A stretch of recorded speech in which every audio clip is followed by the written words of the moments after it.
Olá! Começa agora mais uma entrevista da série Personalidades Espíritas aqui do canal da Uzi Limeira.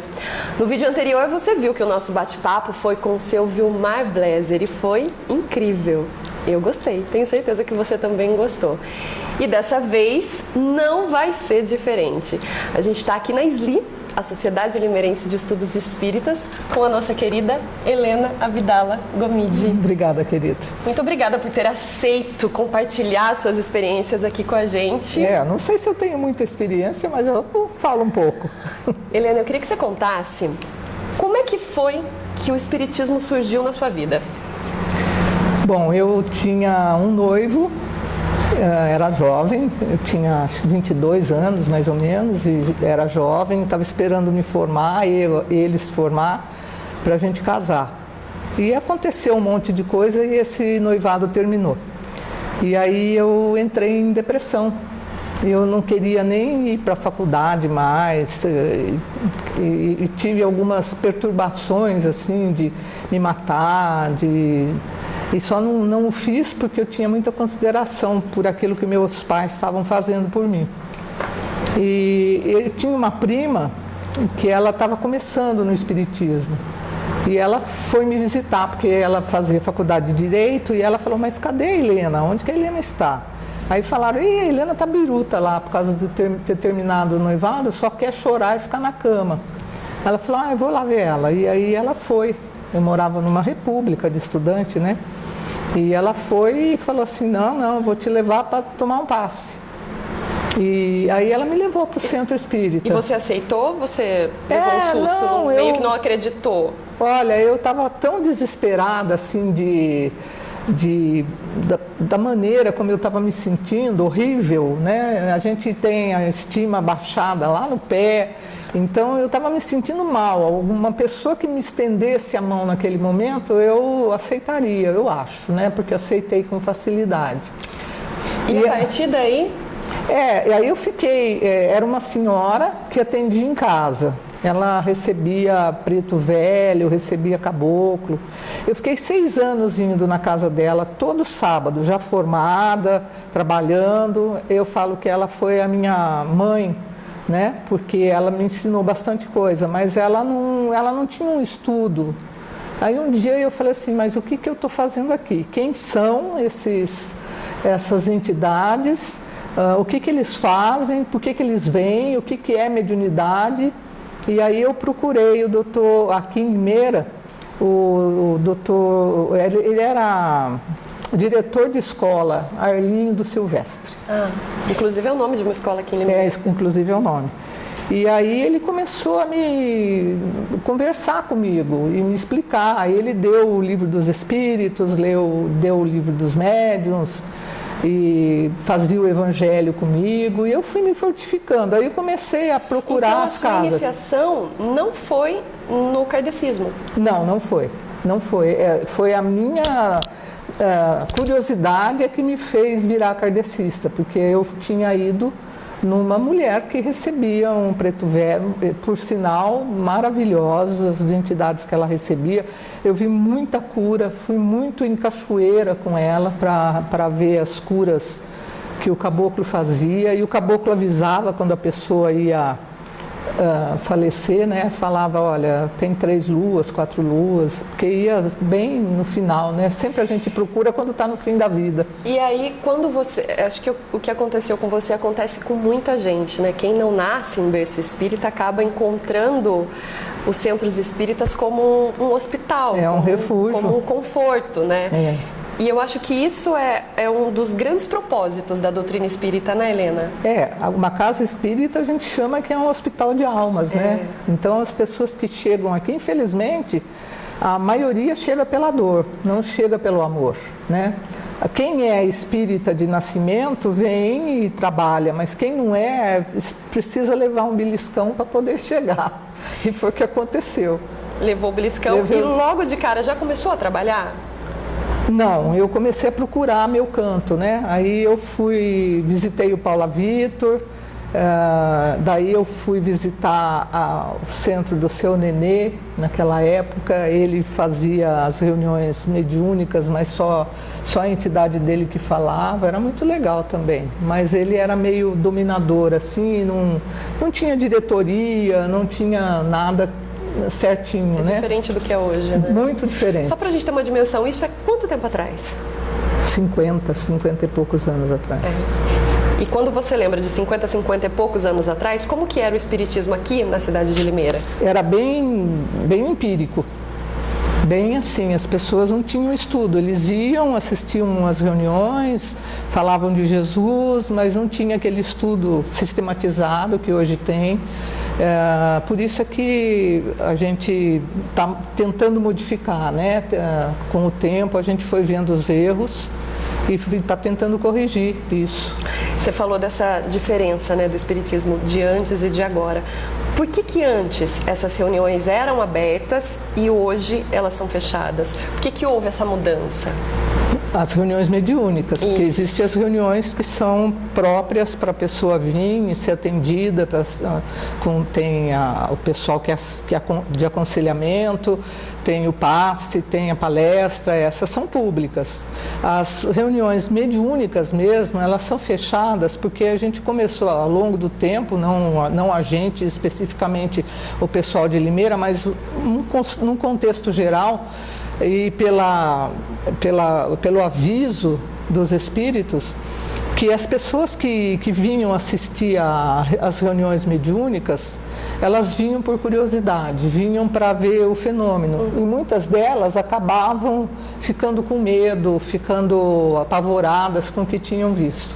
Então, deliberou-se pela Federação Espírita Brasileira que as reuniões teriam que ser fechadas com as pessoas que já fazem parte do grupo espírita. Então isso não acontece só aqui na cidade de Limeira? Não, em todos os lugares. Existe, evidentemente, até em Limeira existe também algumas reuniões que ainda não seguem a USE, né?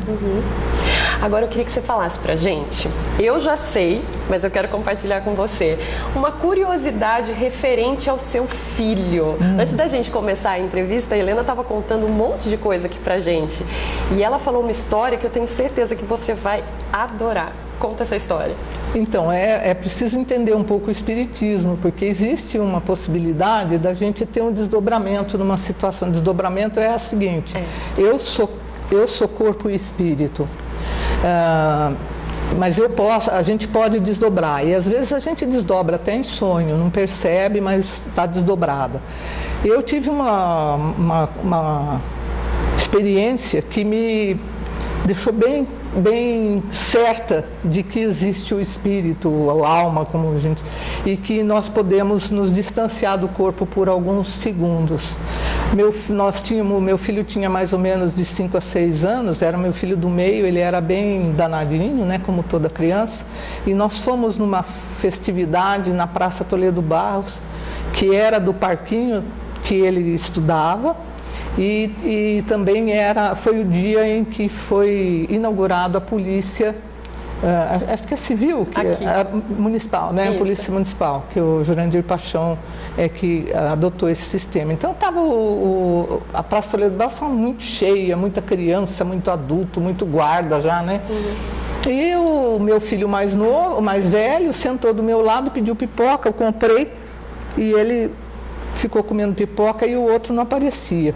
E eu falei para ele, olha, vai ver seu irmão onde está? Aí ele falava assim, quando eu acabar de comer a pipoca eu vou. E eu falava assim, mas então come logo, porque eu estou preocupada com o Antônio Jorge.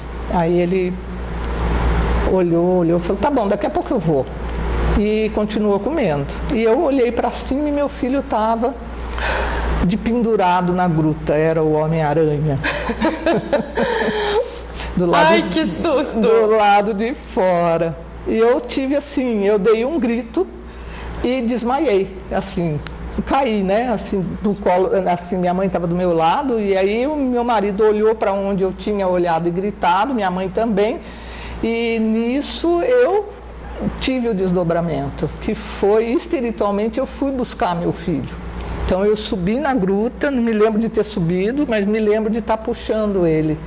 Tanto que, eu acho que até uns 3 anos após, ele falava assim, mas eu não sei por que vocês ficaram bravos. Minha mãe foi lá e me puxou. Ah, ele lembrou. Ele lembrava, mas depois apagou também, ele não lembra mais não.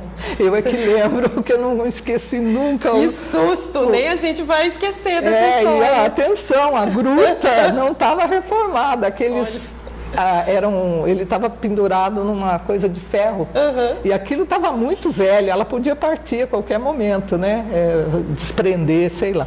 Foi terrível, mas foi uma parte que me mostrou as possibilidades que o espírito tem quando as coisas acontecem. Ai, que incrível. E aí, quando a gente fala de espiritismo, não tem como a gente não falar da caridade. E você está fazendo um trabalho incrível, social, e eu queria que você falasse um pouquinho desse trabalho aqui e do que significa a caridade para todos os centros espíritas. Olha, parei esse ano, eu fiz quase 43 anos de sopa. Eu já fui no Nova Conquista, já fui no Ernesto Kiel, em todos os lugares que tinha fome, a gente ia fazer. Agora eu parei com a sopa porque estava começando a ficar muito pesado para mim, porque eu já tenho uma certa idade, né? Já tenho um DNA velho, né? E aí eu me entrosei de novo no trabalho da SLI, né? Que é o SLI social. Eu não fazia, mas agora eu me juntei ao grupo da SLI social. E aí a gente visita as pessoas que têm necessidade, que a gente fica sabendo. Leva a cesta básica, leva roupa, estamos tentando arrumar remédio para aqueles que precisam de remédio. E é isso. Eu acho que a caridade, eu sempre falava que quando eu descascava a batata e o chuchu e a cenoura, enfim, as coisas para a sopa, eu estava descascando o meu espírito, tirando aquelas coisas que veio impregnado, né, de violência, de ciúme, e de inveja, de orgulho, todas aquelas coisas que fazem com que a gente sofra. Eu fui tirando, ao longo do tempo eu fui tirando tudo isso. Evidente que ainda sobra alguns resquícios, né? De vez em quando a gente atropela. Mas isso também nos faz espíritas, né? Essa evolução, sim, essa reforma íntima o tempo todo. O tempo todo. A gente tem que analisar todas as questões que passam pela nossa vida. Eu acho assim...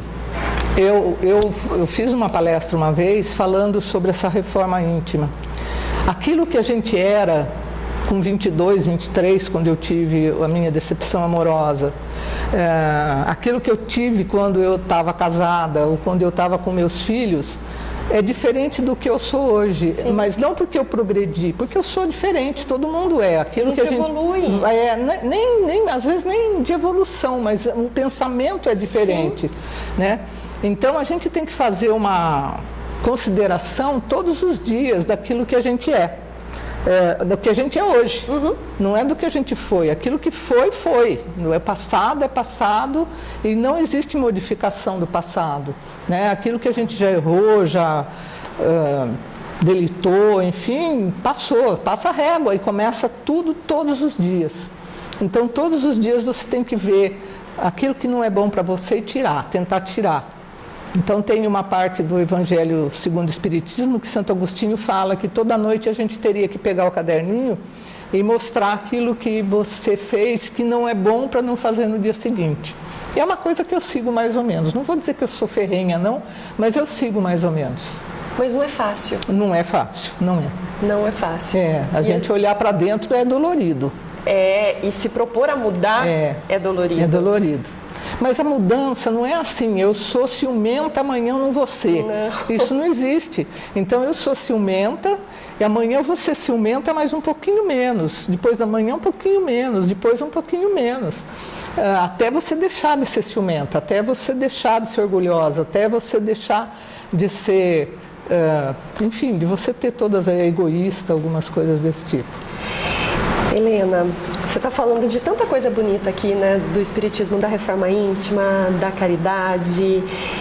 Para a gente finalizar essa entrevista, que passa super rápido e já chegou no fim, eu queria que você deixasse uma mensagem para as pessoas que assim como você, chegaram de repente no Espiritismo e que chegaram pela dor?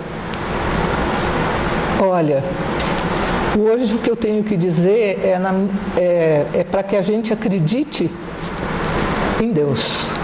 Se você acreditar em Deus, que Ele está te dirigindo, que Ele está te apoiando, que Ele está te acolhendo, que Ele está te abraçando, você deixa de ser infeliz, você deixa de sentir dor. Porque você tem aquele apoio. Eu, depois vamos dizer assim, de idosa, né, que eu sou hoje, não me sinto, mas sou, né, pela idade, não pela cabeça, mas eu sinto que meu corpo não responde mais às minhas expectativas, né? E a gente ter essa certeza de que Ele está olhando por nós, porque você acaba ficando num tempo da sua vida mais sozinha. Os filhos vão embora, o marido faleceu, a mãe faleceu, o pai faleceu, tem os irmãos que têm suas vidas, e a gente acaba ficando sozinha. Eu não sou sozinha porque eu tenho grandes amigos dentro do Espiritismo. Pessoas que me admiram às vezes, pessoas que gostam de estar comigo, mas a gente é sozinha no fundo, mas você tem a mão de Deus. Quando você tem a mão de Deus, você vai caminhando mais suavemente para ser feliz, mesmo sozinha, para ser feliz quando está trabalhando em benefício dos outros, para ser feliz quando você vem numa palestra pública ou numa reunião mediúnica. E para te dar suporte, né? Ele te dá. E as pessoas que a gente sofreu, sabe, Gra, falo porque eu sei também da sua luta, porque a gente não tinha Deus. A partir do momento em que você coloca como a força suprema da natureza, você para de sofrer. E eu vou parar de falar, porque senão vai passar o tempo. Eu só queria que você, antes da gente encerrar, falei que era a última pergunta, mas só mais uma. Eu queria que você falasse um pouquinho sobre a proposta da USE, né? Que é a união de todas as casas espíritas aqui da cidade. A USE, na verdade, ela é municipal, ela é estadual, né? Tem a USE estadual, de cada estado tem a sua USE, que gerencia as USEs municipais. O que é isso? É uma ideia de Bezerra de Menezes de unificar o pensamento espírita, de fazer o aconselhamento para que as casas tenham a doutrina bem parecidas uma casa da outra. É evidente que as pessoas que vão à casa, os médios, não são iguais. Então tem algumas pequenas diferenças, mas a grande vantagem é unir as casas espíritas. Então, se eu estou trabalhando aqui, de repente me pedem para trabalhar no Caminho da Humildade, eu posso ir trabalhar lá sem grandes preocupações, ou no Paula Vitor, ou, enfim, ser uma grande comunidade, uma parceria das USEs municipais, das casas espíritas municipais, e isso estaduais, etc. Então fica o convite para você que está passando por algum problema, você que ainda não é espírita, venha conhecer algumas de todas as casas espíritas que tem aqui. Quantas são, Helena? 11, cerca né? de 10. São 10 casas espíritas, 10 hospitais de alma que estão aqui abertos para você. E é com esse recadinho que a gente agradece a sua participação. Obrigada, querida. Muito obrigada por me chamar. Obrigada, Tiago. Obrigada, Nelke. Enfim, todos vocês são muito delicados de me chamar. Para ter isso, né, como ponto para o pessoal da USE. A gente agradece também a sua companhia. Um grande abraço e até a próxima entrevista.